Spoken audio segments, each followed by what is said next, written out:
It was originally awarded back in late 2022, was that the launch would take place no earlier than the end of 2026, or kind of the fourth quarter of 2026.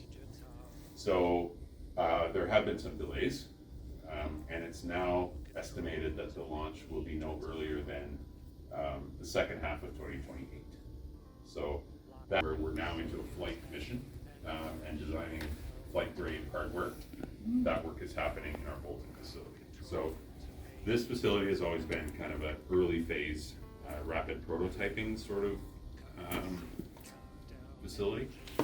And we also do some testing around here, both inside the facility, as you're going to see in our analog lunar terrain here, and as well as in the surrounding area, just because there's a little bit more space, a little bit more wide open spaces around Stratford than there is in Bolton or that kind of thing. So,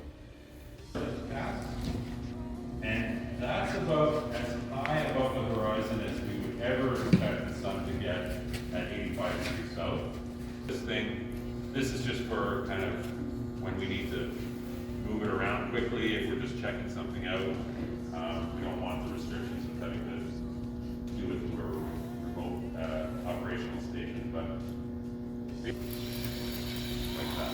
So I'm pushing it forward together, and so both sides are driving at the same speed, and the rover then drives in a straight line.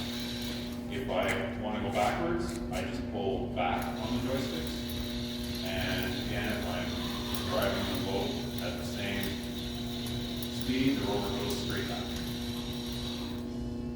If I want to turn, I can drive one side forward and one side back, and the rover will basically spin in place.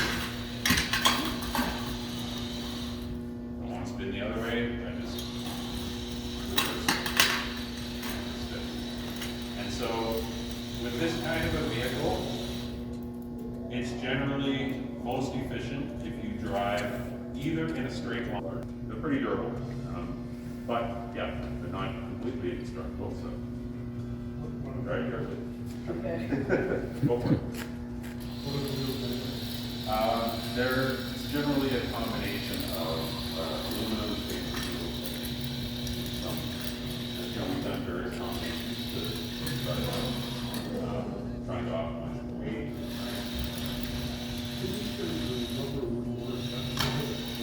It's a combination of the cold and the vacuum.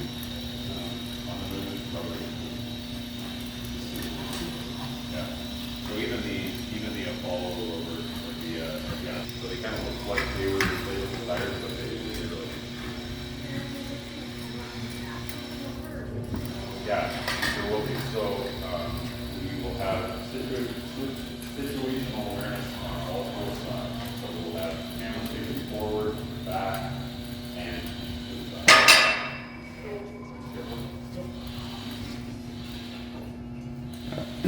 You're turning up The other dust. thing to keep in mind is when we're driving on a slope, the vehicle can drive on slopes, but there is a limit as to how severe a slope the vehicle can navigate before it either starts to slide down the slope or, worst case, flip over.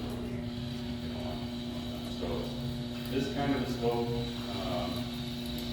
you may be able to get up. You try to drive straight up the slope. You'll notice the wheels aren't slipping a little bit, but it is still making a little bit. And you would want, like, you can stand up and stand. If you want to do the as well, that you've done some testing with, I can show you that later. But we all have very different, so it's certainly not.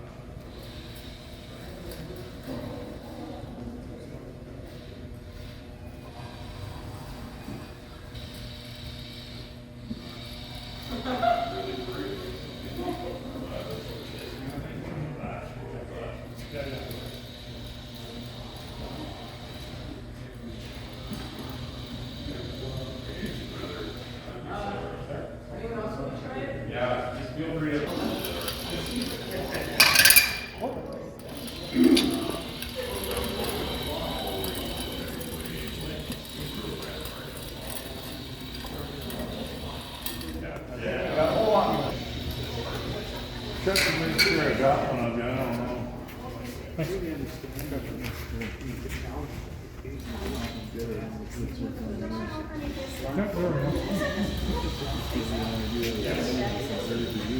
Yeah. Hey, no, now you got proof you're here.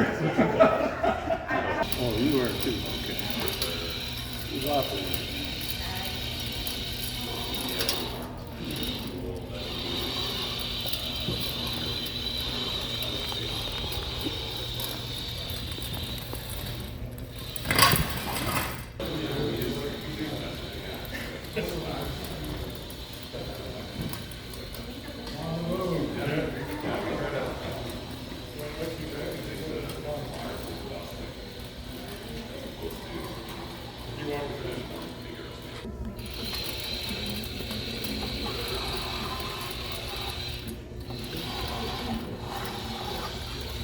So the lunar regulator.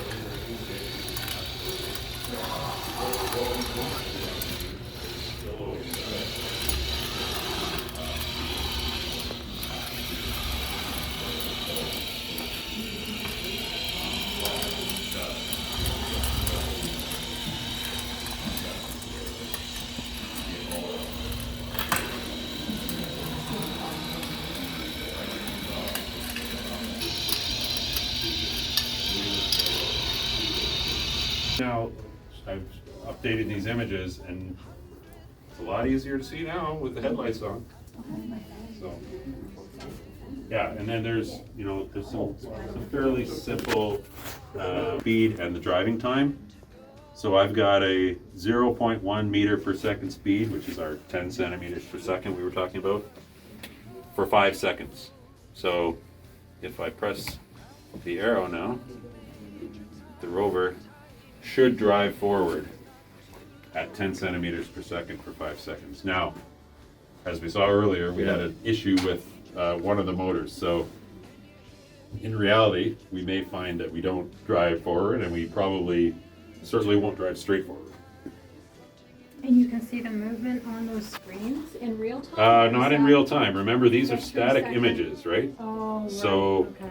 what we can do though is now, I just want to make sure, because I'm not sure if that command was accepted or not. I just want to So you make sure. can't tell if you've moved unless you've seen the comparative. You Turning. see how the shadow moved? Yeah. So the sun is in the same place, but the rover has moved and its heading is now different. So the shadow in the image is in a different position. It had all the information about the various systems on the rover. So for example, I can see that the battery is currently at a 72.8% state of charge. And I can see what the voltage is, what the current draw is, the temperature is, that kind of thing. That we could take to their Mars yard. They've got a large sandbox that they're at in Montreal there.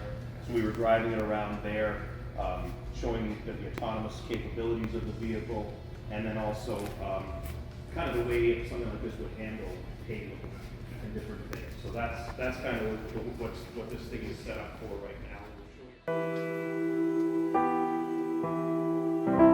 Ground control to Major Tom. Ground control to Major Tom.